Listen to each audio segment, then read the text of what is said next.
Muri yeZimbabwe, president wa South Africa anotwa Cyril Ramaphosa ari panguva yakaoma nemaZimbabwe mushure mekunge ataura mashoko ekuSADC.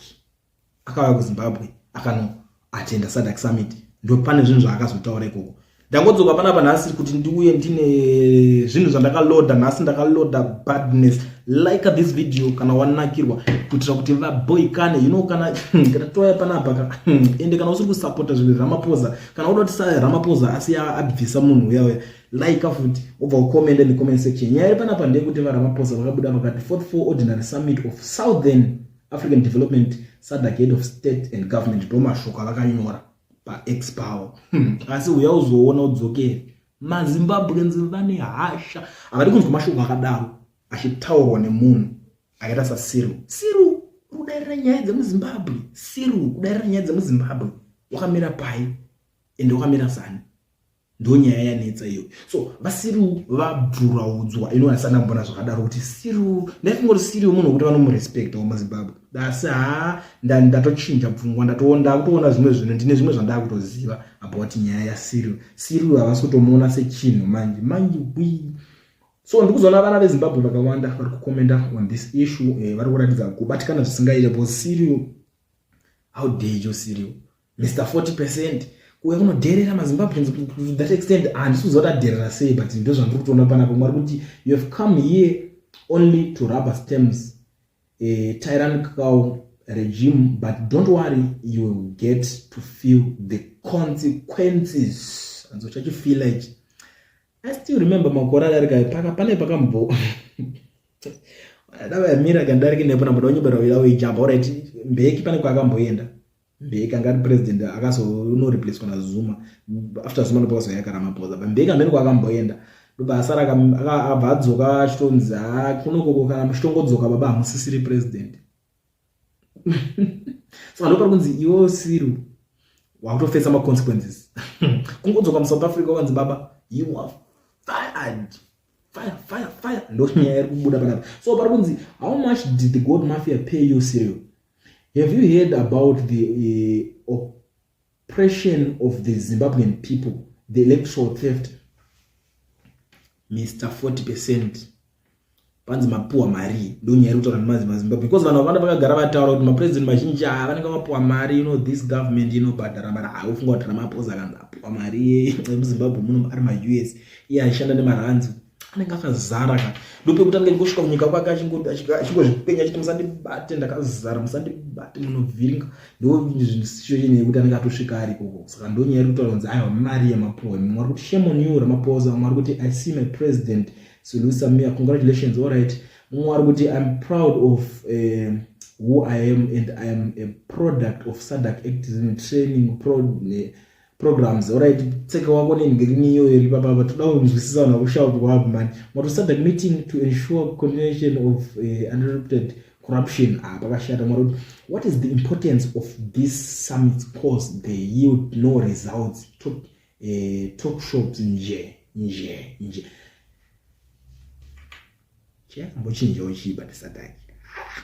Ndo imenya buda SADC chekamboita chekumboto one thing yekuti tingabudiwo kuti SADC yakagadzira mari zawo yakadai kazodaira. Because I think inini zvinoshanda like for example izvo andeva vakaita 44 summit here. Dai vachitobuda bombodonate rana.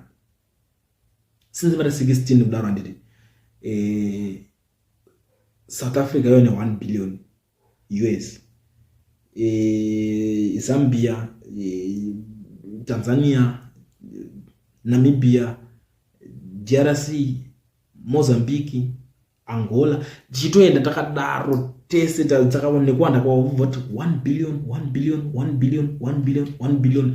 So zvanzi baba booster economy yetu akutosiya izvo so mwana wese zvinhu zvinhu zvabalance izvo so 16 billion yakawanda zvokuti ndokutaura vachipedza pagore nerega next year uyanenge aboostiko akwanisa kuunganidza mari dai vachiti kune kuri kukandirana round ikako vobva vaenda panext country vosvika vanotisa futi billion zvichitoenda zvakadaro kusvika vese vaita vadzoserana vachikandirana round that way. I think zvaikwanisa kushanda inini zvangu because chimwe chavari kungoita chimatalk shows kungosvika vangoti guys ngatingodai so kuno kuti dai tizotibatanidze tididi kutodza kuti isu tamutoti Dangote urikugadzira simende ndio biggest degree wese plant yako muZimbabwe tokusupport ningikini ndio unogadzira chakati yo manufacture chakati chakori pakadaiso ma industry otovhurwa 15 billion yakawanda zvekuti pano kutosiwa nyika yato ningikini dai Southern Africa yese inika watohuchi kudhara.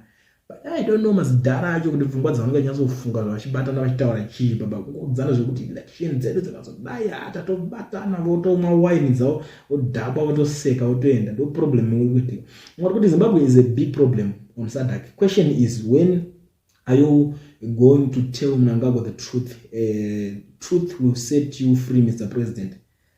Ramaphosa godza Mnangagwa kuti chikwanoto chikawo zvakiwe amaZimbabwe mbumire mani hapana musambofamekesa hope kuna Ramaphosa mungatomuvengera mahara zvakatotadzwa na Mbeki back then tadza Mbeki Zuma anozombotambirako Zuma ngasizina but muna iblame ne Mbeki boss ndiye angari chairman days acho kabauya bati election abo vanhu vakamuveka kamudhara akachua kamunyatsoona zvaitika kamudhara ndopa takatoona kuti SADC zvimwe zvinhu mwari kuti you have shown us that so afraid of Mnangagwa you did not hear the core of Zimbabweans suffering because we lack health facilities and food. Zimbabweans will peacefully find their way to SA. I hope you did not get golden handshake.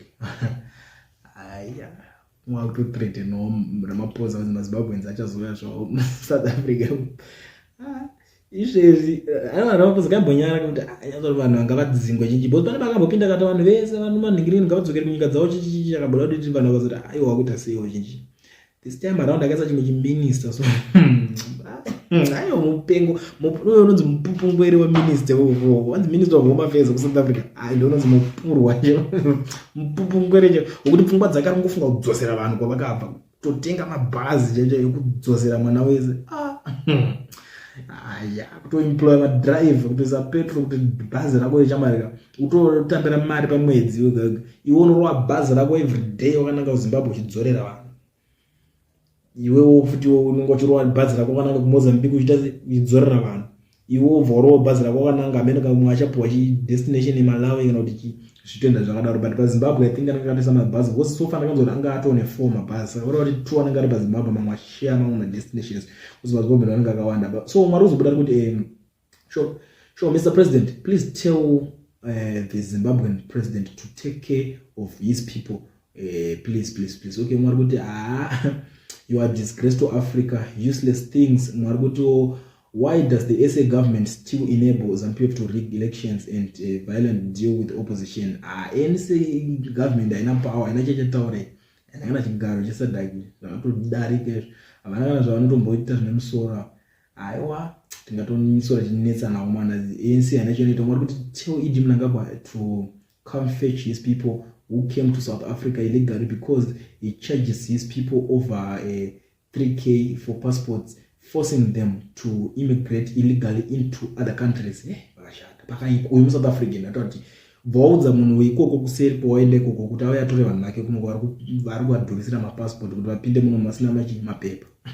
Amana Ramaphosa adzoka kapapinda machigaro tata Ramaphosa ngapapindira mwana akadzokera South Africa South Africa anojamuka pamwe maZimbabwe. I don't think kuti Ramaphosa anodzoka kumana anodzokera man. Tell me what you think in the comment section. Ramaphosa anodzokera Ramaphosa amanaka chawazvitangira zvakamwari kuti clearly you condone what is happening in Zim. Mwari kuti I believe the relationship between you and Machatile is so. Mwari kuti what are your contribution there? You just on top doing nothing but a betrayer of the African dream.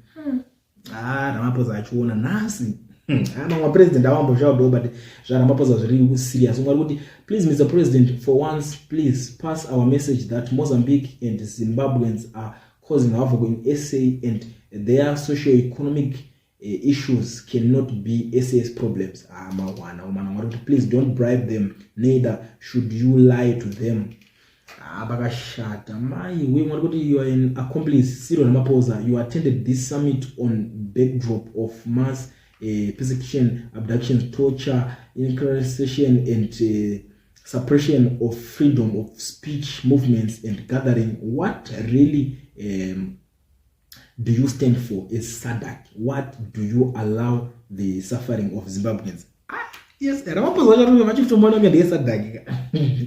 saka ndosaka vari kumubvura because these people they believe kuti maybe Ramaphosa ane apa aende kuti akwanise kunyatsoudza vanhu ava chinchi. I don't know kuti why vachifunga kudaro. Vari kuti Zimbabweans lives matter. Why are you sanitizing the Dr. Mnangagwa is the illegitimate president of Zimbabwe?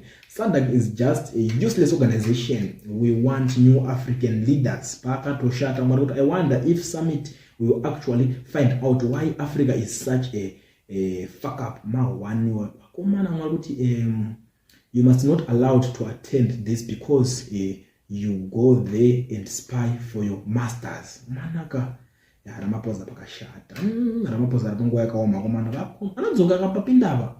South Africa should have boycotted this summit in solidarity with ordinary Zimbabweans. Azviite South Africa ndosapota kuti zvamburwa kwenyu manje. South Africa inototanga ikatosikirwa musafe ena basa vatozote makatosafa kwenyu kuko vachauya kunyika makaenda kunyika kwavo. The next thing vakushandisa mabasa vachikupai mari shoma mune mishinzi cheap labor ikunge amana hebraica tokobhadhara change na cheap labor makutoitiswa zvisina nebasa rese rakanyarara iko.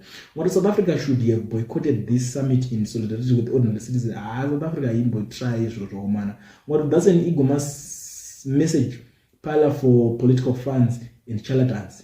Pakashata Maruti tell president of Zimbabwe to come and take his Zimbos. Manaka pakaipa. Did you just appointed NG to act? We were all having a boom free holiday in your absence. Maruti fourth and still achieved nothing. You must pay back that 3 used tax of South Africans every year for nothing. So embarrassing indeed. Mr. 40%, you have the audacity to think you are also a head of state. Shame on you. All those heads of state attending got 50% plus in their countries. You are a scam. Come, I will get you.